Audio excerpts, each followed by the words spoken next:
High-performance, custom matting can be a significant investment, leading many businesses to throw away money on rentals constructed of inferior materials.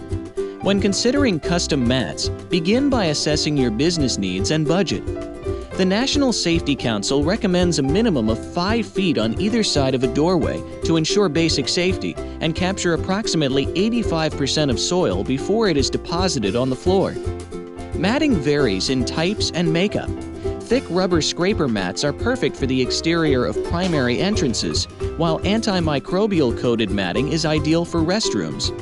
Additionally, business logos can be added to the mats to add to the professional appearance of the building.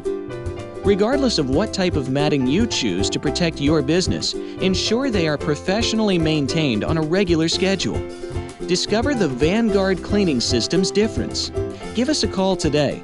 In the Twin Cities Metro, dial 651-379-4000.